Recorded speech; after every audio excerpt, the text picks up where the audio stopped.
South African-born former British cabinet minister Lord Peter Hain has just published his autobiography. The memoir recounts his childhood as a Pretoria boy whose active parents were in fact forced into exile, or I should say his activist parents. That book is titled A Pretoria Boy, a story of South Africa's public enemy number one. He begins the book by recounting how he was called upon essentially to help place the Gupta family on a UK sanctions list. Lord Peter Hain joins us now via our video link for more on his journey and his reflections about the years ahead. It's great to see you, sir. Thanks very much indeed for making time. You know, many people who follow even remotely what's taken place in South Africa over the past few decades will remember the role you played at pivotal moments in shaping our political landscape. And that begs the question, given how much time has passed and how much has happened, why tell the story now? Well, I was asked a few years ago by brave ANC activists like Pravin Gordhan to expose the international dimension to the Gupta money laundering and looting of billions of rand from South African taxpayers under former President Zuma, which I did under parliamentary privilege, and suddenly my name was in the media headlines. And I thought it would be a good idea to write this story, which showed my South African roots, as you say, the Pretoria Boy, my parents jailed and issued with banning orders and forced into exile, me and my brother and sisters with them in 1966.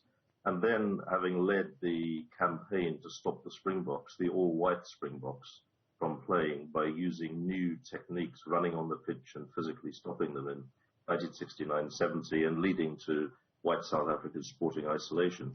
So that whole story and what happened to me, attacks by the South African security forces under apartheid and so on, I just thought people might be interested in it. And thankfully, when Jonathan Ball Publishers brought it out, it seems to be selling very well.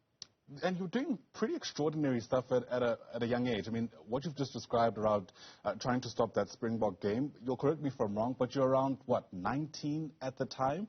It should come as no surprise that Ronnie Kastrols, who we know, of course, is a former ANC underground chief and cabinet minister here, describes you as someone with courage and chutzpah at a very young age. Well, yes, I suppose I must have imbibed that from my mum and dad, who were brave, young, white South African activists and suffered a great deal, including having to leave against their will the country of their birth. So that campaign, which was targeted on the 25-match Springbok tour of Britain in 1969-70 and led to the stopping of the 1970 cricket tour and South Africa's sporting isolation, including from the Olympics, was novel because it involved running on the pitch, sitting down, interrupting play, laying siege to the Springboks in their hotel room, all sorts of novel forms of non-violent direct action. And they never toured again until after the transformation, until after Mandela and his leadership comrades walked from prison, and then the transition began. So if you look today and you see Siya Kolisi lifting the cup when the Springboks beat the British Lions, or 2 years ago lifting the World Cup, a Rugby World Cup, at the time, in 1969-70, 50 years ago, at that time, the leader of South African rugby said, "Over my dead body will there ever be a black Springbok." So I think, you know, despite the difficulties South Africa's found itself in, people nevertheless should recognize the change that has happened as a result of the anti-apartheid struggle. Absolutely. Let's speak a bit more about those difficulties. What a time to be alive in South Africa now. I mean, it was in 2017, I think, when you made some of those revelations around the Gupta's involvement in South Africa's governance. At that time, did you have an appreciation of how deep the rot actually ran? I didn't really. I had been visiting South Africa for more frequently teaching and enjoying that teaching in Johannesburg, but I hadn't really realized until I got more engrossed through those regular visits. And what was happening was the story was breaking through media outlets in South Africa, and people were understanding the scale of the looting.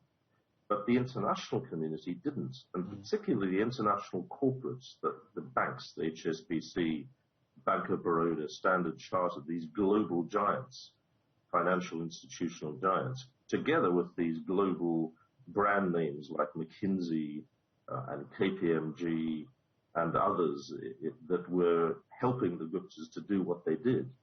So what I did is put that story, as a result of speaking in the British Parliament. It went on the front page of the Financial Times and on the Washington Post and the Wall Street Journal in New York and so on. And that rattled the cages of the big global corporate bosses, because they were complicit. They were guilty, in a way, almost as guilty as the Guptas, because they wouldn't have been able to move their billions out of the country through Dubai and Hong Kong, and some cases money launder it back in, without the help of these global corporates. So they became very disturbed when it suddenly, the story went global after I'd carried out this mission. So I think that was the main contribution to a story that it was well known in South Africa at the time, but was not known globally. And when these global corporates, these giants of the business world, felt the heat, then they started to panic a bit and to change, and that increased the pressure that ultimately saw President Zuma fall. His dynasty ended, and they're still trying to fight back. And the Guptas having sanctions placed on them by the British, and before that by the Americans. Yeah, so much to take out of that. You know, we as a country are grappling with the cost of speaking out, essentially. We come from just a few days now of trying to reflect how a key witness in investigations into corruption lost their lives in what many people describe as a reckless manner. In your speaking out, have there ever been moments where you regretted doing so because of the ways it might have changed your life?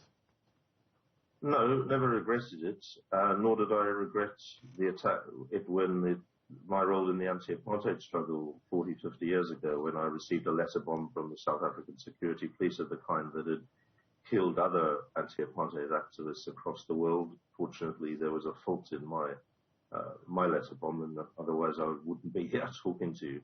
But I was very disturbed to see that there was a senior official, a woman in the Gauteng Health Department, I think I'm right in saying, who was assassinated only a few days ago for whistleblowing on corruption. And you know, it's a tough thing to do, but we need these whistleblowers. I had a deep throat source inside the Zuma state who was feeding me the information that I used. So these people are very brave, but they're the ones who are trying to fight back and ensure that this cancer of corruption is rolled back and South Africa is put on a decent path again, which is absolutely essential to create the jobs, get the prosperity, and build a safe society in which everybody can prosper. Also a sobering reminder that corruption quite literally costs people lives.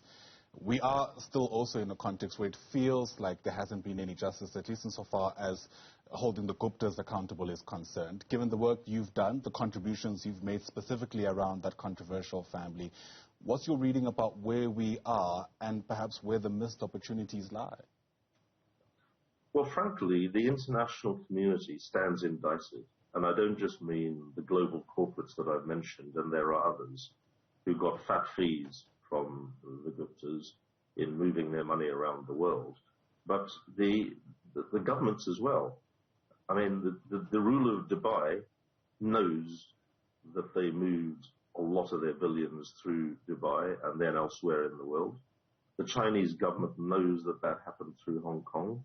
The British government knows, because I told them in Parliament, that London headquartered banks were pipelines, digital pipelines for moving this money. It wasn't moved out in suitcases or brown paper bags like happened generations ago with money laundering. It came through the international financial pipelines of the world. And they have not collaborated enough, governments, banks, corporates, to track this money down and return it. And I'm afraid it may never be now returned as a result. So it's the international culpability that I see as being equally important in the South African end of the corruption and the culpability, in which it took two to tango. It wasn't just the Guptas and their many Gupta and Zuma-like people around still in the system, as we've seen in Gauteng recently, for example, as we've seen with ministerial resignations in governments and so on at a national level. It's too much of it around still, but the international dimension as well. It takes two to tango. It's not just corrupt politicians. It's businesses that are turning a blind eye, earning cut fees, and involved in corruption themselves. Without a doubt. And perhaps just as a throwaway comment, I wonder how much has been done to hold business specifically accountable for the ways through which they've contributed into the kind of malaise we're in. But as a parting shot, Lord Peter Hain, where do you reckon South Africa will be the next decade? You have a unique vantage point. You're currently outside the country, but have had involvement both in and out of South Africa. Your reading, given your experience, the next decade, how do you envision it unfolding? Well, I'm still hopeful because the country has got amazing talent. I teach at Gibbs Business School, University of Pretoria Business School in Johannesburg, and there's fantastic talent there. Two-thirds of the students are black. But, there's so much talent waiting to burst out and potential in the country, which has got vast resources and enormous beauty. But it needs good political leadership. And although President Ramaphosa, whom I support, who's in the Nelson Mandela tradition, is doing his very best, there are a lot of bad guys and gangsters still around, including at the top of government and in the ANC, that have to be beaten. Because otherwise the looting will continue and the country will continue to decline. So I'm hopeful, but it requires everybody to fight back. And when something like this brave woman who blew the whistle on what was going on apparently in the Gauteng Health Department, the corruption, gets killed, everybody's got to stand up and be counted and stop this happening. And by the way, just to conclude, I was listening at the start of your program to the question of vaccinating young people. Exactly these debates are happening right now in Britain as attempts of being persuade young people, indeed a lot of people who are reluctant to have the vaccination to do so, because unless we're all vaccinated, we're not all safe. And even then, we're not completely safe. We're going to have to manage this pandemic together. Absolutely. A lot to take as you still continue making contributions to our social political lives. Thanks very much indeed for your insight this morning. Really do appreciate it. Lord Peter Hain is a former Labour MP in the UK, more closely here at home, has worked as an activist in some part. We're speaking to him now on the back of his release of his autobiography, A Pretoria Boy, the story of South Africa's public enemy #1. Once again, Lord Peter Hain, thanks very much indeed.